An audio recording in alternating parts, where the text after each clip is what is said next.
Olá, estamos chegando ao vivo com o Jornal da Seleção deste domingo, dia 15 de junho de 2014. Esta é a nossa 22ª edição. Estamos aqui acompanhando o dia a dia da Seleção Brasileira desde o dia 25 de maio. E hoje o Brasil deixou aqui a Granja Comari, deixou Teresópolis rumo a Fortaleza, palco do confronto contra o México. Vocês estão vendo aí já imagens da saída da delegação brasileira, os jogadores saindo das vans e indo para o ônibus oficial que os levou para o aeroporto do Rio de Janeiro, onde eles vão a caminho de Fortaleza. E o Hulk, o Paulinho, todos os jogadores tomando os seus devidos lugares, o Fred chegando ali também para entrar no ônibus, o comandante, o técnico Luiz Felipe Scolari também.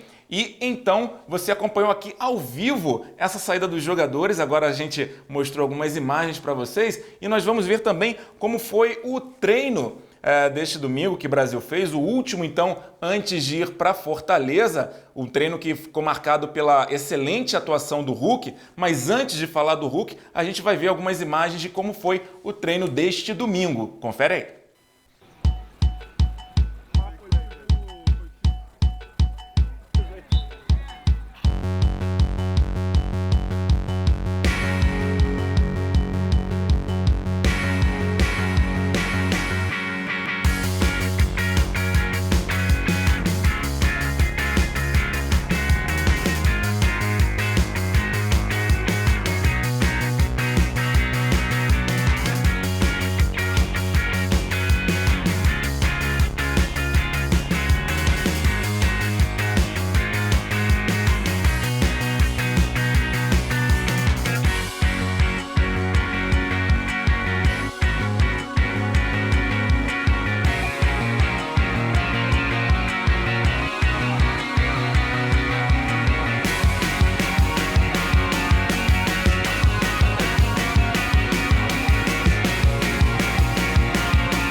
Beleza, um show de imagens que você só acompanha aqui exclusivamente na CBF TV. Muitos gols aconteceram nesse treino, inclusive do atacante Hulk, ele que foi, sem dúvida alguma, um dos destaques da atividade desse domingo. O Hulk lutou muito, correu bastante, marcou gol e chegou até a preocupar quando precisou sair por conta de algumas dores musculares, mas quem conta toda essa história pra gente é o repórter João Matalo. Último treino antes da seleção embarcar para Fortaleza. Este domingo foi um dia de uma atividade intensa na Granja. Treino tático, corrido, bem disputado, 5 gols. E que gols, viu? Jô e William marcaram para o time que não deve iniciar a partida desta terça contra o México. Entre os prováveis titulares, Luiz Gustavo de cabeça, Neymar com muita calma e Hulk com muita categoria balançaram a rede. E Hulk também chamou atenção por outro motivo. O atacante saiu no meio da atividade com dores na coxa, mas não passou de um susto. O camisa 7 viaja para o Ceará e não deve ser problema para Filipão. Durante o treino eu tive 2 finalizações, a qual senti um dorzinho, um incômodozinho. Resolvi sair por precaução. Já pensando no jogo, são apenas 2 dias para o jogo. Mas estou bem, estou tranquilo e espero estar 100% para poder entrar em campo daqui a 2 dias e ajudar a nossa seleção. Com o susto passado, o Hulk quer manter um antigo sonho, ser campeão mundial e levar a bandeira da Paraíba para o Maracanã. Se Deus quiser, chegar no Maracanã e levantar ela, não só para dizer assim, ganhamos Paraíba, mas o Brasil inteiro. Mas eu, por ser paraibano, por saber da dificuldade que eu passei na Paraíba, eu carrego a bandeira da Paraíba. Hulk esteve presente na final olímpica de 2012, quando o Brasil saiu derrotado pelo México. 2 anos depois, o atacante não quer um clima de revanche no jogo desta terça. Vamos enfrentar um jogo como uma decisão, como enfrentamos todos os nossos jogos que a seleção brasileira joga, sem pensar em vingança, até porque se ficar pensando nisso pode acabar prejudicando. A gente está focado, né? Independente que se for o México ou outra seleção, vamos entrar sempre com o objetivo de ganhar e encarando o jogo como se fosse uma final. Bacana, esse é o espírito dos jogadores da seleção brasileira. Lembrando que, assim como o Brasil venceu também na estreia, o México conseguiu os 3 primeiros pontos, derrotou a seleção de Camarões por 1-0, mas o Brasil tem vantagem no saldo de gols, por isso é o líder do Grupo A e talvez possa decidir já nesse confronto contra o México quem já se classifica antecipadamente para as oitavas de final da Copa do Mundo. E, aliás, esse confronto Brasil e México é bem interessante porque ele vai um pouco além das 4 linhas também. Tanto que o Twitter da CBF, da Confederação Brasileira de Futebol, tem uma briga, digamos assim, entre aspas, com o Twitter da Confederação Mexicana. E as duas confederações estão se alternando aí no primeiro lugar. Então, se você ainda não segue o Twitter da CBF, faça isso para que o Brasil fique também à frente do México nas mídias sociais e consiga despontar entre as seleções como o principal Twitter do planeta. E por falar em Twitter, na coletiva de hoje que teve o Hulk, eu fiz uma pergunta enviada por uma internauta, a Aline Muget, através do Twitter @cbf.selecal, é assim mesmo, sem tio e sem cedilha. Ela fez a pergunta, eu repassei para o Hulk e vamos ver então o que o atacante respondeu. Hulk, boa tarde. Pergunta do Twitter CBF_futebol, feita pela hashtag Seleção Responde, foi a Aline Muget. Ela pergunta para você se, imaginando já o Grupo B, por todos os jogos que já aconteceram, qual adversário hoje criaria uma dificuldade maior para a seleção? Se Espanha, Holanda, Austrália, qual desses países poderia criar uma dificuldade maior para o Brasil? Bem, acho que independente do adversário que vamos pegar na próxima fase, acho que com certeza vai ser difícil. Mas antes de pensar na próxima fase, temos que pensar logo no nosso grupo, né? Na primeira fase, que é nosso objetivo, que é ganhar os 3 jogos e passar em primeiro, e estamos focados nisso. Estamos focados em ganhar esses 2 jogos, não vai ser fácil, principalmente agora contra o México, que também tem 3 pontos, como nós, então vai ser um jogo muito difícil. Vamos nos preocupar nesses 2 jogos para poder pensar na segunda fase e no adversário que vamos pegar.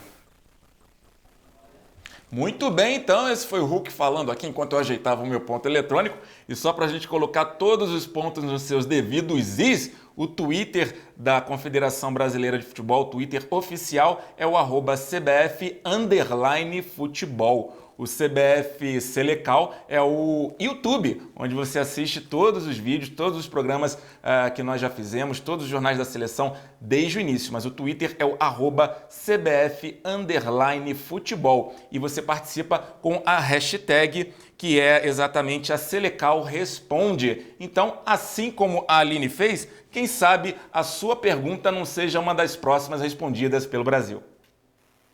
No dia 15 de junho de 2013, o Brasil estreava na Copa das Confederações e foi uma estreia com o pé direito. Vitória de 3-0 sobre o Japão. Gols de Neymar, Paulinho e Jô. A seleção, que jogou no estádio Mané Garrincha, contou com o apoio de toda a torcida de Brasília. O mesmo time que iniciou aquela vitoriosa campanha foi o que participou da estreia brasileira na Copa diante da Croácia. E, coincidentemente, o segundo adversário do Brasil na Copa das Confederações foi o México, o nosso próximo adversário no Mundial, em Fortaleza, na terça-feira. E olha, os jogadores da seleção devem ter um dia com muitos arco-íris nessa segunda-feira em Fortaleza. Isso porque o dia vai ser quente e com sol, porém com pancadas de chuva a qualquer hora do dia e da noite. A mínima fica em 24 e a máxima em 31 graus. Muito bem, e hoje na coletiva de imprensa aqui no Centro de Mídia em Teresópolis, O atacante Hulk falou ainda sobre o aprendizado que todos os jogadores do Brasil estão tendo diante dos resultados, né, desses primeiros resultados, das primeiras partidas na Copa do Mundo. Muitas surpresas, a Espanha sendo goleada pela Holanda, a Costa Rica surpreendendo muita gente já sendo líder do grupo. Então o Hulk fala exatamente sobre o fato de ninguém na seleção querer ser pego de surpresa por nenhum adversário. A gente que assistiu o jogo assim, vimos, né, a gente fica mais como aprendizado, né, que no futebol não tem jogo fácil, não tem jogo já ganho, né, então tem que entrar concentrado, principalmente em Copa do Mundo. Ninguém imaginava que o Uruguai ia perder, Costa Rica ganhou merecidamente, né, ninguém imaginava que a Holanda ia fazer 5 na Espanha, depois quem viu o segundo tempo fez por merecer. Então o futebol é isso, tem que entrar concentrado, não tem jogo fácil, independente do adversário que seja. Então a gente levou isso como exemplo. Exatamente, pés no chão, humildade e nada de sapato alto. Esse é o lema dos jogadores da seleção brasileira, é praticamente um pensamento comum entre todos os jogadores do Brasil. Muito bem, além do Hulk, quem também falou, mas só que com a gente exclusivamente, foi o lateral direito Maicon. A gente aproveitou quando ele estava saindo do treino, batemos um papo com ele, a equipe da CBF TV foi ouvi-lo para saber sobre o confronto com o México. E o Maicon lembrou de dois confrontos com o México, um que traz uma lembrança boa e um outro nem tanto assim, mas o Maicon explica melhor. Tem uma boa e tem uma ruim, né? A ruim foi na Copa América de 2007, né, que a gente começou perdendo o jogo para a equipe do México na primeira fase. E a boa também foi na mesma Copa América em 2004, que a gente acabou vencendo eles na fase final. Então, 2 jogos assim importantes. É sempre jogo difícil, mas a gente vai se preparar bem aí para não ter nenhuma surpresa. Tem uma mescla muito boa, né, de jogadores jovens com jogadores experientes. Então, já ganharam a primeira partida, então isso dá uma confiança para a equipe, né? Então são jogadores aí que podem fazer a diferença, mas a gente vai estudá-los certinho para desempenhar o nosso futebol dentro de campo e conseguir a segunda vitória. Esse foi o Maicon e tomara que o jogo da próxima terça-feira no Castelão seja uma segunda lembrança boa aí do lateral direito, não só dele, como, claro, de todos nós. E quem vai guardar certamente na lembrança o dia de hoje foram os 2 garotos da equipe de base do Fluminense que participaram do treinamento, o Wellington Carvalho e o Robert. Os 2 jogaram junto com os craques da seleção brasileira e, claro, né, falaram sobre a emoção de estarem perto de seus grandes ídolos. É um sonho pra gente, né? De estar aqui, ver como é que é, né? Ainda mais que tem jogadores que jogaram nos nossos clubes. E é muito maneiro pra gente estar aqui participando e fazendo parte disso aqui. É sempre bom, né, cara? É uma situação fora do comum que fica muito feliz de estar aqui, podendo ajudar e estar perto. Todo mundo está torcendo, parece que está todo mundo querendo que a gente saia campeão e está ajudando, a gente fica muito feliz com isso. A gente fica sempre imaginando e um dia estar aqui também disputando a Copa do Mundo pelo nosso país. Quem sabe, né? Continuem batalhando, meninos, quem sabe um dia vocês não estarão aqui defendendo a seleção principal, a seleção brasileira. Bom, pessoal, o Jornal da Seleção deste domingo vai ficando por aqui, mas antes, uma última informação. A FIFA divulgou hoje o árbitro do confronto entre Brasil e México na terça. Vai ser o turco Cüneyt Çakır, de 37 anos. Os brasileiros têm uma recordação dele, principalmente os torcedores do Corinthians. Afinal de contas, foi ele que apitou a decisão do Campeonato Mundial de Clubes entre o Timão e o Chelsea em 2012. Então, Cüneyt Çakır vai ser o juiz deste Brasil e México na próxima terça-feira no Castelão. Eu vou ficando por aqui agradecendo demais a sua audiência e amanhã estaremos de volta com mais um Jornal da Seleção. CBF TV, o melhor da seleção exclusivo para você. Até amanhã.